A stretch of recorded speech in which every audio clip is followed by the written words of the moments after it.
Genesis chapter 31. Now Joseph had been brought down to Egypt. Potiphar, an official of Pharaoh, commander of the bodyguards, brought him from the hand of the Ishmaelites, who had brought him down there. But Adonai was with Joseph. So he became a successful man in the house of his master, the Egyptian. His master saw that Adonai was with him, and that Adonai made everything he set his hand to be successful. Joseph found favor in his eyes, so he served him as a personal servant, and he made him an overseer over his household. Everything that was his, he entrusted into his hand. From the time that he made him an overseer in his house and over everything that belonged to him, Adonai blessed the Egyptian's house because of Joseph. Adonai's blessing was on everything that belonged to him, in the house and in the field.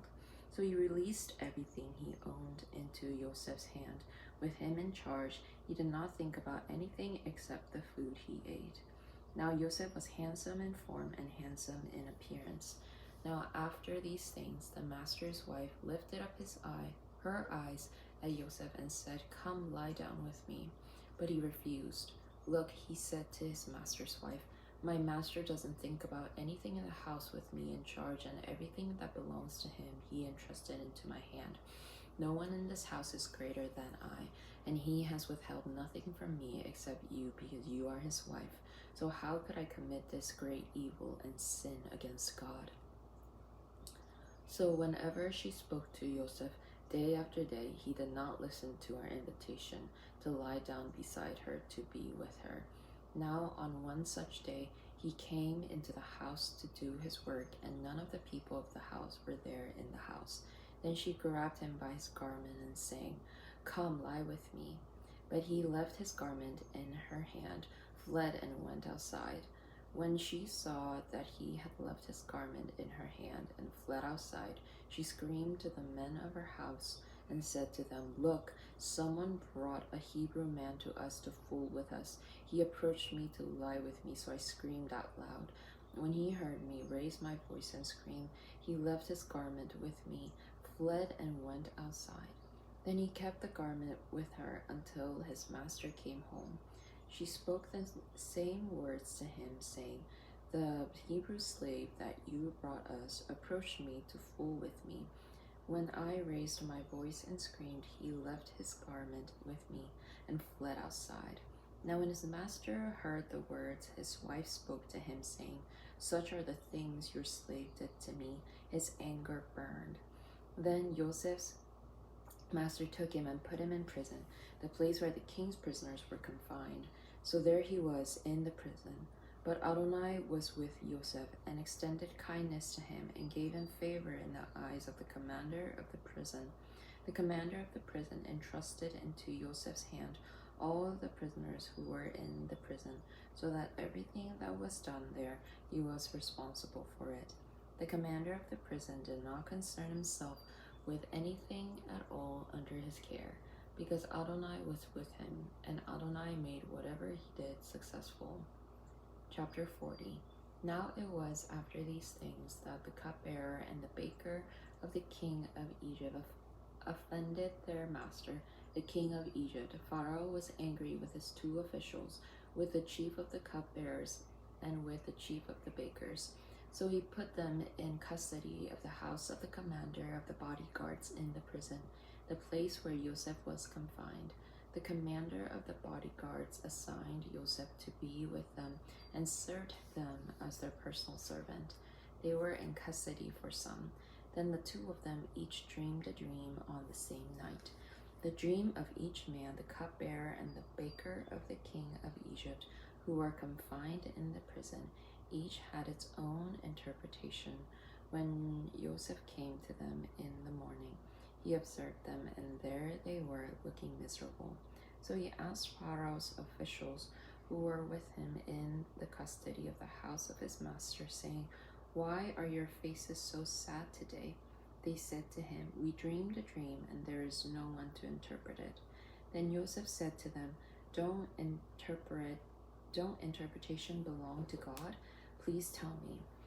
So the chief of the cupbearers told this dream to Joseph, saying to him, in my dream, suddenly there was a vine in front of me. On the vine were 3 branches, and as it was budding, its blossoms came out. Its clusters ripened into grapes.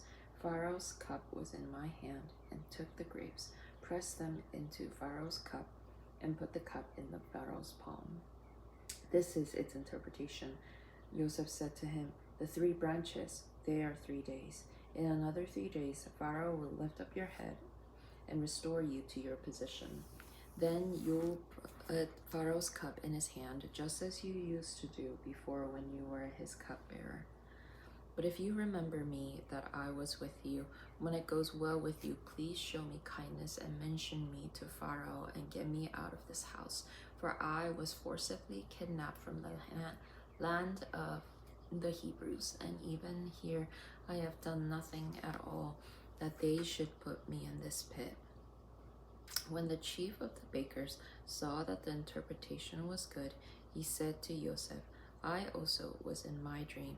Expectantly, there were 3 baskets of white bread on my head. In the top basket was food for Pharaoh, all kinds of baked goods, but the birds were eating them from the basket on my head. Then Joseph answered and said, this is an interpretation. The 3 baskets, they are 3 days. In another 3 days, Pharaoh will lift up your head off of you and will hang you on a tree. Then the birds will eat your flesh off of you.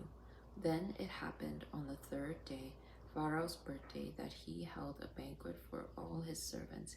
He lifted up the head of the chief of the cupbearers and the head of the chief of the bakers among his servants. He restored the chief of the cupbearers as his cupbearer, and he put the cup on the palm of Pharaoh's hand. But the chief of the bakers he hung. It was just as Joseph had interpreted for them. Yet the chief of the cupbearers did not remember Joseph. Indeed, he forgot him. Chapter 41. Now at the end of 2 whole years, Pharaoh was dreaming. Behold, there he was standing by the Nile. Then behold, there were 7 cows, good-looking and beefy, and they grazed in the reeds. Then behold, there were 7 other cows coming up after them from the Nile, ugly and emaciated, and they stood beside the cows at the edge of the Nile. Then the ugly, emaciated cows ate the 7 good-looking, beefy cows, and Pharaoh woke up. Then he slept and dreamed a second time. Behold, there were 7 ears of corn coming up on one stalk, plump and good. Then behold, there were 7 ears of corn, thin and scorched by the east wind, sprouting up after them. Then the 7 thin ears of corn swallowed up the 7 plump and full ears of corn. Then Pharaoh woke up. It was a dream. But in the morning he was disturbed in his spirit. So he sent and called for the fortune-telling priests of Egypt and all its wise men, and Pharaoh told them his dream, but no one could interpret them for Pharaoh. Then the chief of the cupbearers spoke with Pharaoh, saying, I am reminded of my sins today. Pharaoh had been angry with his servants and put me in the custody of the house of the commander of the bodyguards, me and the chief of the bakers. Then we each dreamed a dream on the same night. He and I, we both dreamed, yet each dream had its own interpretation. Now there with us was a Hebrew youth, a slave belonging to the commander of the bodyguards. When we told him, he interpreted our dreams for us. Each man's dream he interpreted. Then it came about just as he interpreted for us, so it happened. Me he restored to my position, but him he hung. Then Pharaoh sent and called for Joseph, so they quickly fetched him from the pit. He shaved, changed his clothes, and came to Pharaoh. Then Pharaoh said to Joseph, I dreamed a dream, and there's no one to interpret it. I heard about you.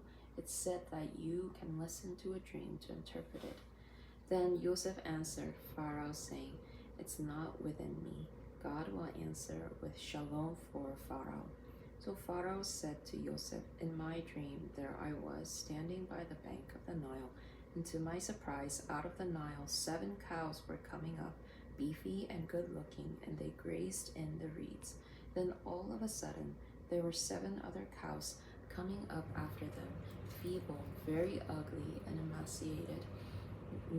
I've never seen the likes of these in the whole land of Egypt for ugliness. Then the emaciated, ugly cows ate the first 7 beefy cows. When they were devoured, one couldn't tell that they had been devoured. Their appearance was as ugly as it was at first. Then I woke up. Then I saw in my dream there were 7 ears of corn coming up on one stalk, plump and good. Then suddenly there were 7 ears of corn dried up, thin and scorched by the east wind, sprouting up after them. Then the thin ears of corn swallowed up the 7 good ears of corn. So I told the fortune-telling priest, but no one could provide me with an explanation. Then Joseph said to Pharaoh, Pharaoh's dream is one. God has told Pharaoh what he is about to do. The 7 good cows, they are 7 years. 7 years. Also the 7 years of corn, they're 7 years. It is one dream. The 7 emaciated and ugly cows coming up after them, they're 7 years. Also the 7 empty ears of corn scorched by the east wind, there will be 7 years of famine. It is the word that I have already said to Pharaoh. What God is about to do, he has shown to Pharaoh. 7 years of abundance are about to come in the whole land of Egypt. Then 7 years of famine will come up after them, and all the abundance in the land of Egypt will be forgotten, and the famine will consume the land. So the abundance in the land will be unknown because of the famine that follows, for it will be very oppressive famine. Now as for repeating Pharaoh's dream twice, it is because the matter has been settled by God, and God will quickly make it happen. For now let Pharaoh select a man discerning and wise, and set him in authority over the land of Egypt. Let Pharaoh act by appointing administrators over the land, and take a 5th portion from the land of Egypt during the 7 years of abundance. Then let them gather all the food from these good years that are coming, and let them store up grain under Pharaoh's hand as food for the cities, so they may preserve it. Let the food be held in reserve for the land for the 7 years of famine that is coming upon the land of Egypt. Then the land will not be annihilated by the famine. Now the plan seemed good in the eyes of Pharaoh, as well as all his servants. Then Pharaoh said to his servants, Can a man like this be found, one in whom is God's Spirit? Then Pharaoh said to Joseph, Since God has made all this known to you, there's no one as discerning and wise as you. You will be over my house, and all my people will pay homage to you. Only in relation to the throne will I be greater than you. Then Pharaoh said to Joseph, See, I appoint you over the whole land of Egypt. Then Pharaoh removed his signet ring from his hand and put it on Joseph's hand, clothed him with fine linen garments, and put a chain of gold around his neck. Then he had him ride in the chariot as second in command, the one that belonged to him. And they called out before him, Kneel down. So he appointed him over the whole land of Egypt. Pharaoh also said to Joseph, I am Pharaoh, yet without your permission no one will lift up his hand or his foot in the whole land of Egypt. Then Pharaoh named Joseph Zaphenath Paneah, and gave him Asenath, daughter of Potiphera, priest of On, as his wife. Then Joseph went out in charge of the land of Egypt. Now Joseph was 30 years old when he began serving as representative of Pharaoh, king of Egypt. Joseph went out from Pharaoh's presence and passed through the whole land of Egypt. During the 7 years of abundance, the land produced in heaps. So he gathered all the food in the land of Egypt during the 7 years and put food in the cities. The food from the city fields surrounding the cities he put in each city. So Joseph stored up grain like the sand of the sea, vast amounts, until he stopped keeping record because it was beyond counting. 2 sons also had been born to Joseph before the year of famine came, born to him by Asenath, daughter of Potiphera, priest of On. Joseph named his firstborn Manasseh, because God has caused me to forget all my trouble and all my father's house. And the second he named Ephraim, because God has made me fruitful in the land of my oppression. Then the 7 years of abundance in the land of Egypt came to an end, and the 7 years of famine started to come, just as Joseph had said. So there was famine in all the lands, but in the whole land of Egypt there was bread. When the whole land of Egypt suffered famine, the people cried out to Pharaoh for food, and Pharaoh said to all of Egypt, "Go to Joseph, do whatever he tells you." The famine was over all the entire land. So Joseph opened up all that was among them and sold grain to Egypt. Then the famine became severe in the land of Egypt. Yet the whole world came to Egypt to buy grain to Joseph, because the famine was severe in the whole world. Chapter 42. Now Jacob saw that there was grain in Egypt. So Jacob said to his sons, "Why are you looking at each other?" Then he said, "Look, I've heard that there's grain in Egypt. Go down there and buy some grain for us there, so that we'll live and not die." So Joseph's brothers went down, 10 of them, to buy grain from Egypt. But Benjamin, Joseph's brother, Jacob, did not send, for he said an accident might happen to him.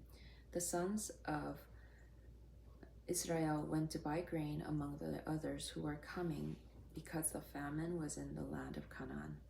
Now Joseph was the ruler over the land. He was the provider of grain for all the people of the earth. Then Joseph's brother came and bowed down to him with faces to the ground. When Joseph saw his brothers, he recognized them, but he made himself unrecognizable to them. Then he spoke harshly and said to them, "Where have you come from?" "From the land of Canaan," they said, "to buy grain as food." Though Joseph recognized his brothers, they did not recognize him. Then Joseph remembered the dreams he had dreamed about them. He said to them, "You're spies. You've come to see the undefended places in the land." "No, my lord," they said to him. "Your servants came to buy grain as food. All of us, we are sons of one man. We are honest. Your servants have never been spies." "Not so," he said to them. "Rather, you've come to see the undefended places in the land." But they said, "We, your servants, are 12 brothers, sons of one man in the land of Canaan. Look, the youngest is with our father today, and the other one is no more." Joseph said to them, "It's just like I told you when I said you're spies. By this you'll be tested. By the life of Pharaoh, you'll not leave from here until your youngest brother comes here. Send one from among yourselves to get your brother while you remain confined, in order to test your words to see whether the truth is with you. If not, by the life of Pharaoh, you're definitely spies." So he put them together in custody for 3 days. Then Joseph said to them on the 3rd day, "Do this and you will live. I fear God. If you're honest, let one of your brother remain as a prisoner in the guardhouse where you've been, while you go and bring grain for the hunger in your homes. And your youngest brother bring to me, so that your words can be verified and you won't die." So they did. Then each man said to his brother, "We're truly guilty of our brother. We saw the distress of his soul when he begged us for mercy, but we didn't listen. That's why this distress has come up to us." Reuben answered them and said, "Didn't I tell you, don't sin against the boy? But you didn't listen. Now see how his blood is now being accounted for." They did not know that Joseph was listening, since there was an interpreter between them. He turned away from them and wept. When he turned back to them and spoke to them, he took Simeon from them and tied him up before their eyes. Then Joseph gave orders to fill their bags with grain, to return each man's money to his sack, and to give them provisions for the journey. So it was done for them. Then they loaded their grain on their donkeys and left from there. As one of them opened his sacks to give fodder to his donkey at the lodge, he saw his money. Behold, it was in the opening of his bag. So he said to his brothers, "My money has been returned. Look, it's in my bag." Their hearts sank. Trembling, each one turned to his brother and said, What is this that God has done to us?" When they came to their father Jacob in the land of Canaan, they told him all that had happened to them, saying, "The man, the Lord of the land, spoke with us harshly and took us as spies of the land. But we said to him, 'We're honest, we've never been spies. We are 12 brothers, son of our father. One is no more, and the youngest is with our father today in the land of Canaan.' Then the man, the Lord of the land, said to us, 'By this I'll know if you're honest. Leave one of your brother with me. As for the hunger of your homes, take and go. Then bring your youngest brother to me, so that I may know you are not spies, but you are honest. I'll give you back your brother, and you can move about freely in the land.' Now as they were emptying their sacks, behold, there were each man's bundle of money in his sack. When they saw their money bundles, they and their father, they were afraid. Then their father Jacob said to them, 'You've made me childless. Joseph is no more. Now Simeon is gone, and next you take Benjamin. Everything is against me.' Then Reuben spoke to his father, saying, 'You can put my 2 sons to death if I don't bring him back to you. Put him in my hand, and I will return him to you.' But he said, 'My son will not go down with you, for my son is dead, and he alone remains. And if harm should happen to him along the way you're going, you'll bring my gray hair down to Sheol in grief.'